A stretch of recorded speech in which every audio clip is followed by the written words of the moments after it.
Okay, so today I'm going to teach you about mixing of orbitals. आपके chemical bonding में एक part है mixing of orbitals, right?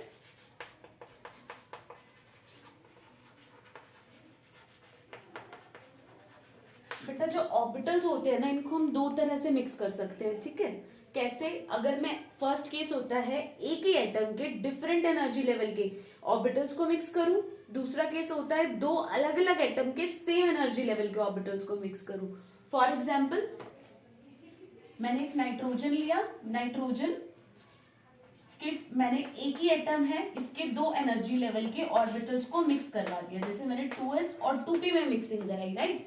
और इनकी mixing करा के मैंने एक नया ऑर्बिटल बना दिया, राइट? एक s एंड 3p, तो इसलिए यहाँ पे मैंने 4 बॉक्स बनाए.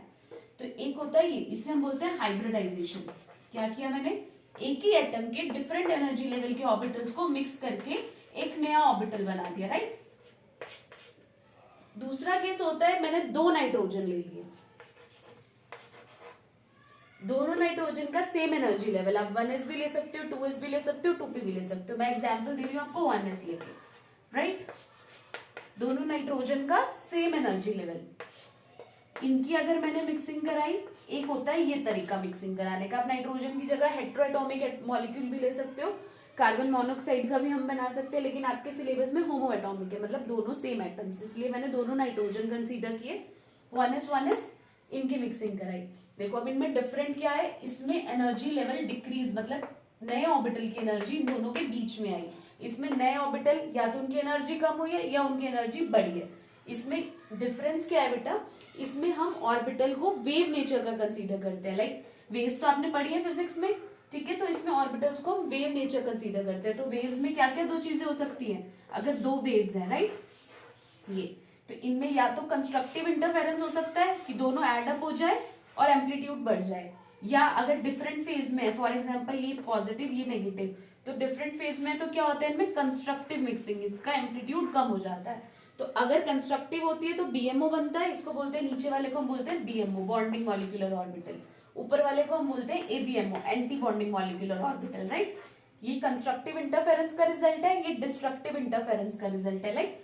तो अब मैंने क्या किया, मैंने एक ही एटम के दो डिफरेंट एनर्जी लेवल को मिक्स किया, इसे हम बोलते हैं हाइब्रिडाइजेशन. दो डिफरेंट एटम के सेम एनर्जी लेवल को मिक्स किया, इसे हम बोलते हैं मॉलिक्यूलर ऑर्बिटल थ्योरी. सो आज हम पढ़ने वाले हैं हाइब्रिडाइजेशन के बारे में.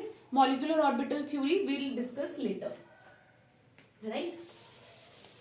तो लेट्स स्टार्ट अबाउट हाइब्रिडाइजेशन. तो आज हम हाइब्रिडाइजेशन के बारे में पढ़ेंगे. हाइब्रिडाइजेशन का ड्राइविंग फोर्स क्या है, क्यों हुआ हाइब्रिडाइजेशन, क्या रीजन था हाइब्रिडाइजेशन होने का, right? Basics of hybridization. Hybridization hybridization को समझने के लिए मैं आपको मीथेन का एग्जांपल देती हूँ, ठीक है? CH4 methane.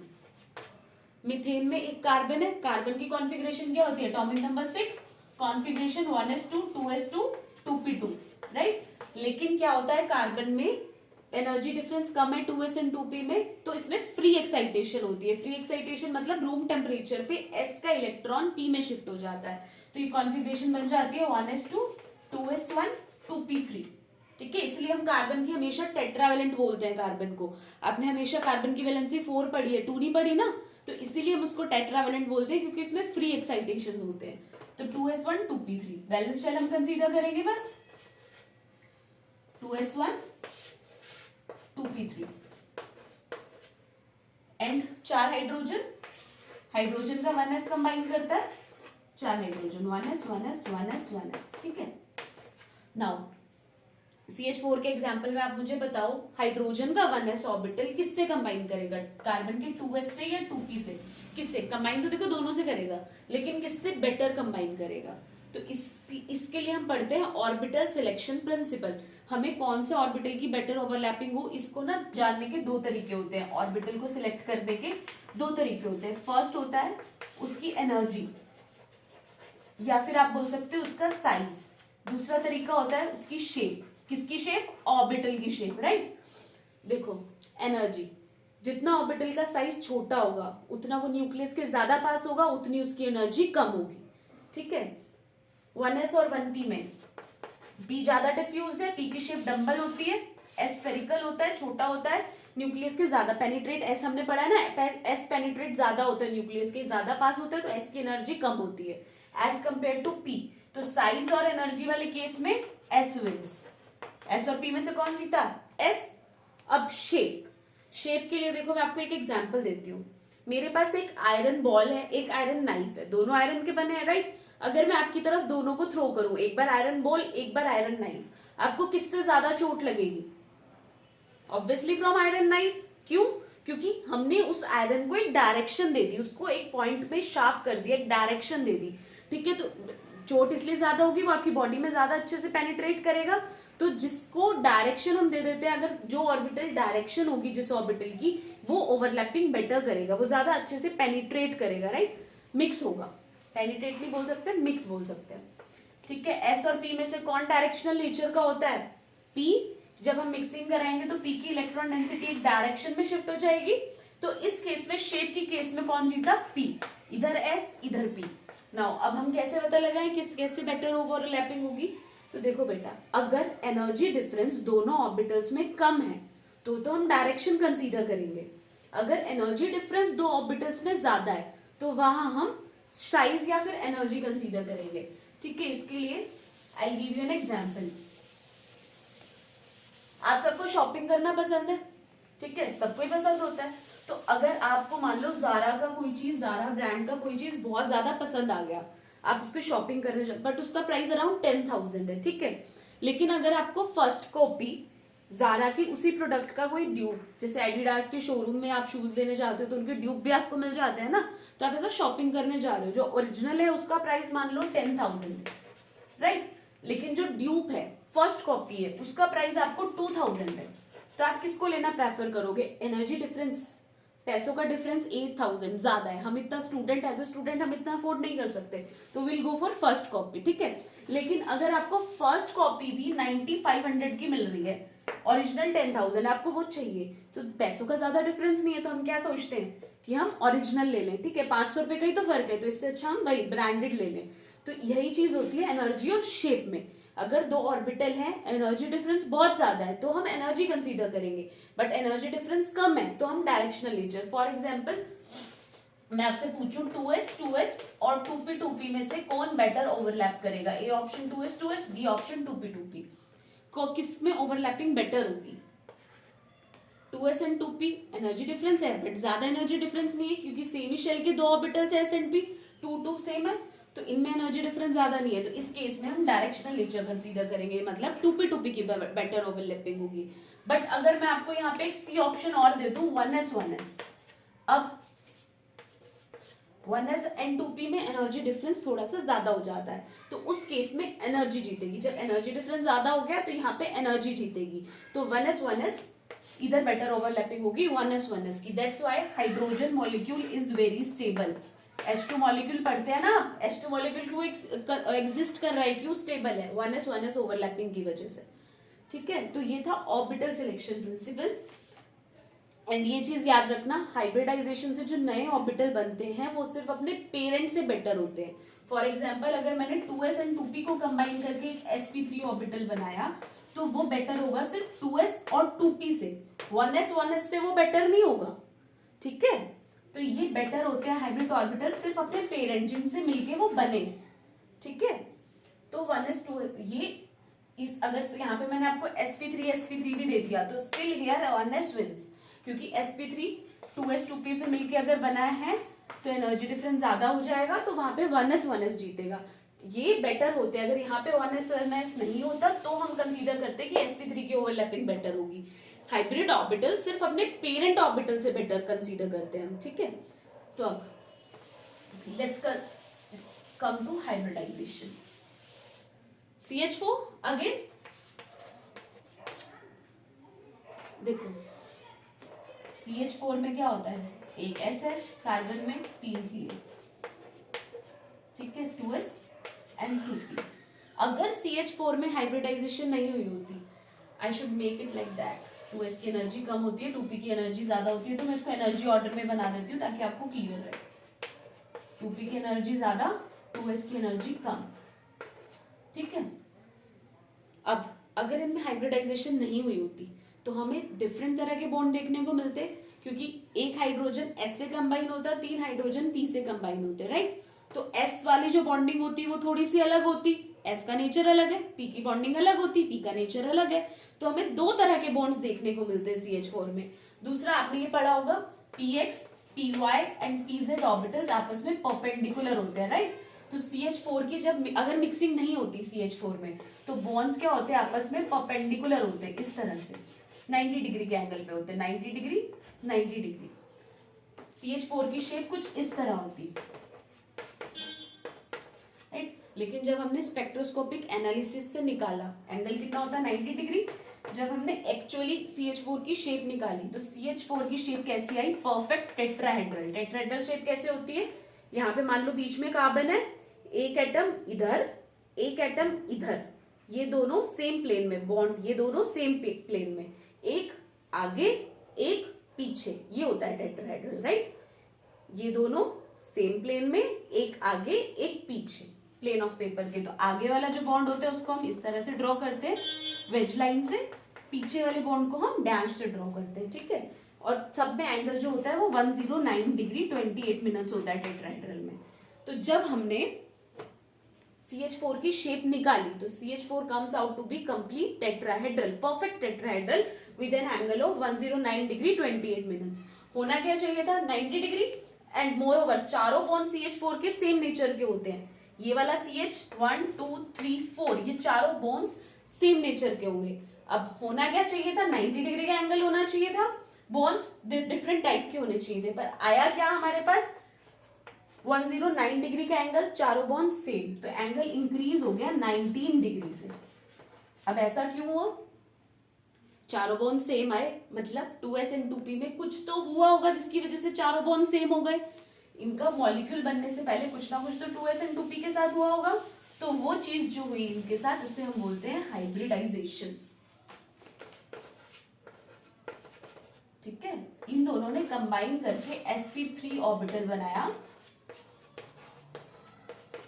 sp3 को हम बोलते हैं हाइब्रिड ऑर्बिटल। अब चारों ऑर्बिटल सेम एनर्जी के लेवल में आ गए, सेम एनर्जी पे आ गए, सेम तरह के हो गए, तो इसीलिए CH4 हाइब्रिड ऑर्बिटल में उसकी मिक्सिंग हुई है, हाइब्रिड ऑर्बिटल बनाए पहले, तो इसलिए CH4 के चारों बॉन्ड्स इक्वल आते हैं, ठीक है। अब आप मुझसे क्वेश्चन पूछ सकते हो कि क्या ये जो S है, अब अच्छा इससे फायदा क्या हुआ, बॉन्ड एंगल क्यों बढ़ा, पहले मैं आपको ये बताती हूँ।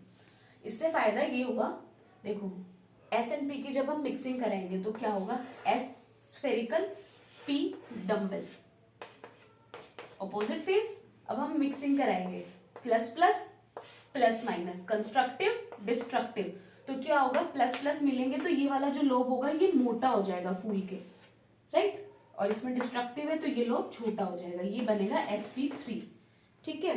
तो जब किसी p ऑर्बिटल में s कैरेक्टर आता है तो वो फूल के मोटा हो जाता है, ठीक है। अब CH4 में ये जो बॉन्ड्स थे, अगर इनमें s कैरेक्टर आएगा, जो पहले 90 डिग्री पे होने चाहिए थे, अगर उसमें s कैरेक्टर आएगा तो ये बॉन्ड्स फूल के, ऑर्बिटल्स फूल के मोटे होंगे, तो इनमें क्या होगा, रिपल्शन, एक दूसरे को धक्का देंगे।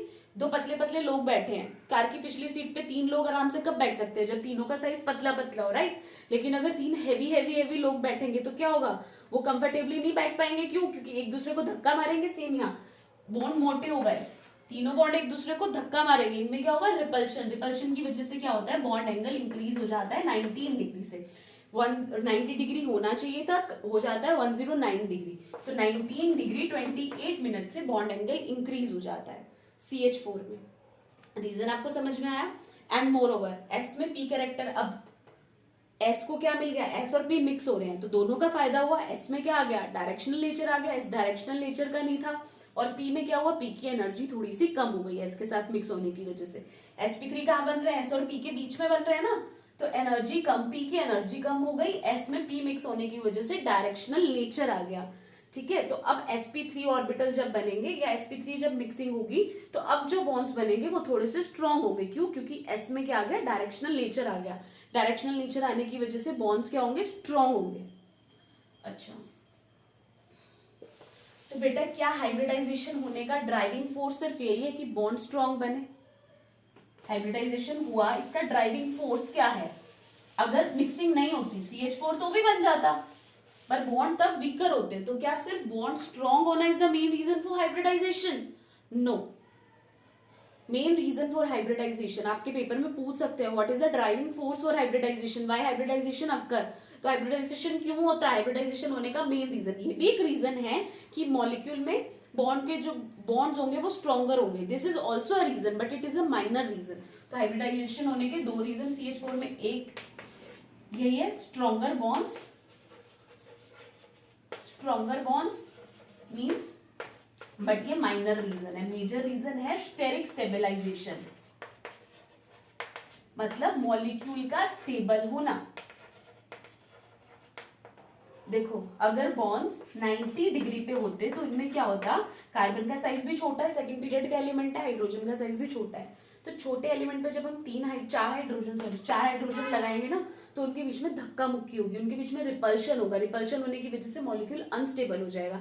ये आपने पढ़ा होगा ना, जब रिपल्शन ज्यादा होता है तो मॉलिक्यूल क्या हो जाता है, अनस्टेबल। तो यही अगर 90 डिग्री का एंगल इसमें रहता, हाइब्रिडाइजेशन नहीं होती, बॉन्ड्स वीकर होते, वो एक अलग रीजन है, लेकिन मॉलिक्यूल में रिपल्शन काफी ज्यादा बढ़ जाता और मॉलिक्यूल अनस्टेबल हो जाता। लेकिन अब क्या हुआ, बॉन्ड एंगल इंक्रीज हो गया, 109 डिग्री हो गया।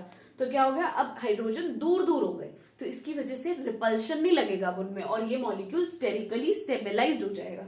स्टेबल होना मतलब एनर्जी कम होना, ठीक है। अनस्टेबल रहता है तो उसकी एनर्जी ज्यादा रहती है। जिसकी भी यूनिवर्स में जो भी चीज है जिसकी भी एनर्जी ज्यादा है वो अपनी एनर्जी को लोअर करना चाहती है, क्यों, वो स्टेबल होना चाहती है, ठीक है। तो steric stabilization is the main reason, is the driving force behind hybridization. I hope यहां तक सबको क्लियर होगा। यहां तक मैंने अभी ये पढ़ाया, मॉलिक्यूल दो तरह से मिक्स होते हैं, हाइब्रिडाइजेशन और MOT, राइट। हाइब्रिडाइजेशन में क्या रीजन है, उसके बाद ऑर्बिटल सिलेक्शन। अगर एनर्जी डिफरेंस ज्यादा है तो हम एनर्जी कंसीडर करेंगे, अगर एनर्जी डिफरेंस कम है तो हम shape of the orbital consider करेंगे। उसके बाद what is the driving force of hybridization. ये 3 मेन पॉइंट्स थे अभी तक। नाउ अब आपको मुझसे ये पूछना चाहिए कि जो S और P की मिक्सिंग हुई तो क्या S तीनों P में इक्वली जाएगा? एक ऑर्बिटल 3 ऑर्बिटल में बट रहा है तो क्या इक्वली बटेगा? 2s एंड 2p की मिक्सिंग कराई थी ना हमने, तो क्या ये S इन तीनों P में इक्वली जाएगा? इट डिपेंड्स, इक्वली जा भी सकता है, इक्वली नहीं भी जा सकता है। इसके लिए I give you an example, ठीक है। 4 एग्जाम्पल देती हूँ मैं आपको। CH4, NH3, PH3 and PF3। इन तीनों से हम समझते हैं कि S इक्वली जाएगा या नहीं जाएगा, ठीक है। इसको मैं थोड़ा सा, चलो कोई बात नहीं। CH4 में क्या था, 2s1 2p3, उल्टा बना दिया। 2p3 ऊपर बनाते हैं हायर एनर्जी का, ठीक है। आप अब डिफरेंस देखना, पहले CH4 और NH3 हम कंपेयर करते हैं। नाइट्रोजन में क्या होता है, 2s2 2p3, ठीक है। 7 है ना एटॉमिक नंबर नाइट्रोजन का, तो क्या होगी कॉन्फ़िगरेशन, 1s2 2s2 2p3, ठीक है। तो 2s2 मैंने सिर्फ वैलेंस शेल लिए, 2s2 2p3। ना अब देखो नाइट्रोजन NH3 के केस में क्या है, S का जो इलेक्ट्रॉन है वो पेयर्ड है, अब उसको P की जरूरत ही नहीं है, वो ऑलरेडी पेयर्ड है। एक ही ऑर्बिटल में 2 इलेक्ट्रॉन आ सकते हैं ना, दोनों S में है, S ऑलरेडी पेयर्ड है, उसको अब P की कोई जरूरत नहीं है।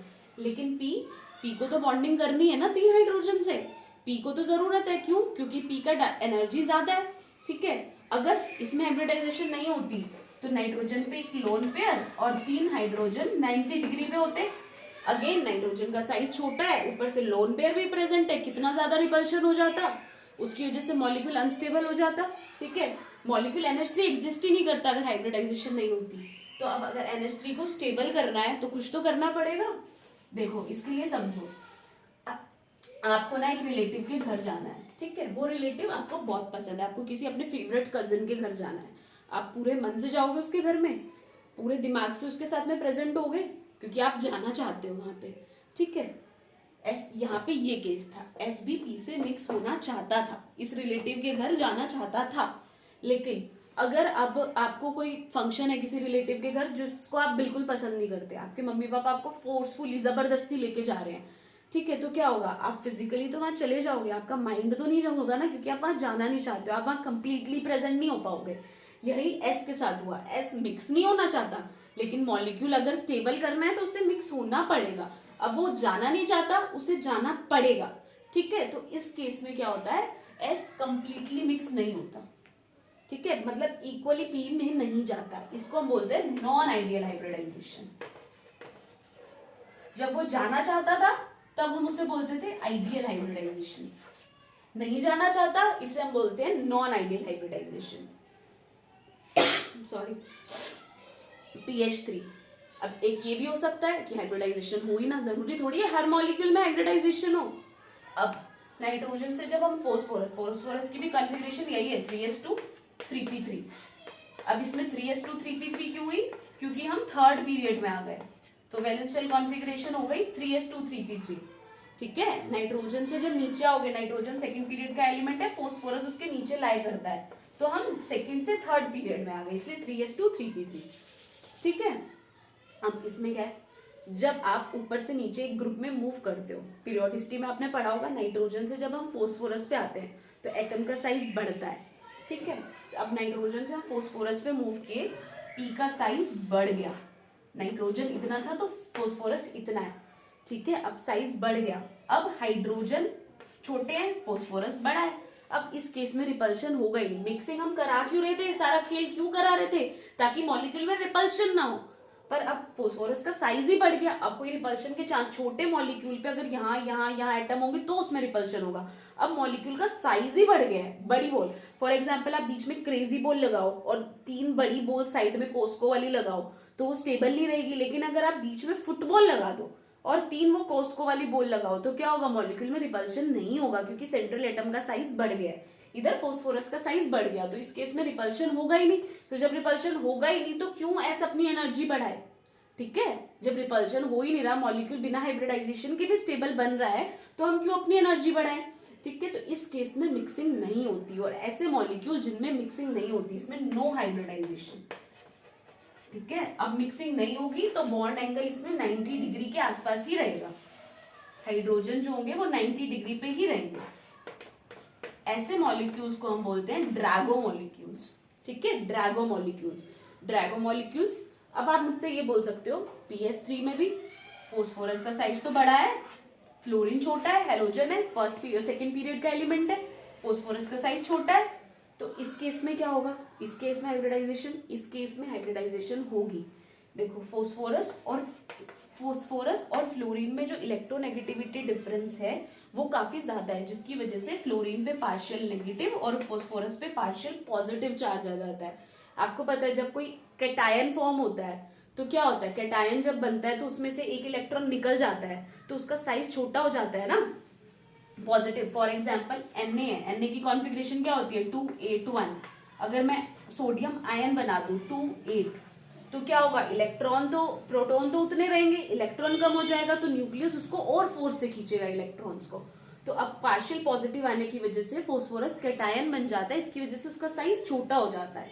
ये अपने पीरियोडिसिटी में पढ़ा होगा कि cation are always smaller than anion, ठीक है, तो फोस्फोरस का साइज छोटा हो जाता है। तो अब वो बड़ी बॉल निकाल दो बीच में से, फुटबॉल निकाल दो, वापस से क्या डाल दो, क्रेजी बॉल, ठीक है, अब वापस से फोस्फोरस छोटा हो गया, तो अब क्या होगा, फिर से रिपल्शन लगने लगेगी, ऊपर से नाइट्रोजन हाई इलेक्ट्रोनेगेटिव एटम, ठीक है, साथ साथ इलेक्ट्रॉन पेयर लेके बैठा है जो, तो अब क्या होगा, रिपल्शन फिर लगने लगेगी, रिपल्शन लगने लगेगी तो एंगल हमें बढ़ाना पड़ेगा 90 डिग्री से ताकि रिपल्शन ना लगे। एंगल बढ़ाने के लिए क्या करते हैं, हाइब्रिडाइजेशन, तो इसलिए इस केस में हाइब्रिडाइजेशन होती, ठीक है। तो 3 तरह की हाइब्रिडाइजेशन होती है, आइडियल मिक्सिंग या मिक्सिंग बोल सकते हो, आइडियल, नॉन आइडियल और नो हाइब्रिडाइजेशन, ठीक है। इसको हम बोलते हैं Drago molecule, it is very important, right, Drago molecule.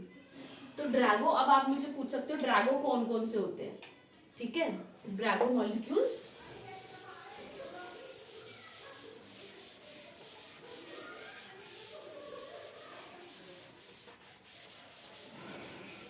क्या सिर्फ PH3 है ड्रैगो या और भी है, डायरेक्ट क्वेश्चन आता है ड्रैगो मॉलिक्यूल से, ड्रैगो मॉलिक्यूल का बॉन्ड एंगल भी पूछ सकते हैं, ठीक है। आपसे कंपैरिजन हो बॉन्ड एंगल का, उसमें से एक ड्रैगो मॉलिक्यूल हो तो 90 डिग्री बॉन्ड एंगल कम होता है उसका, इसलिए ड्रैगो इज इंपॉर्टेंट, ठीक है। तो ड्रैगो मॉलिक्यूल्स कौन से होते हैं, जब सेंट्रल एटम का साइज बड़ा हो, मतलब central atom third period, first condition है जो सेंट्रल एटम है वो या तो थर्ड पीरियड का हो या उससे बड़ा हो, थर्ड पीरियड एंड ऑनवर्ड्स।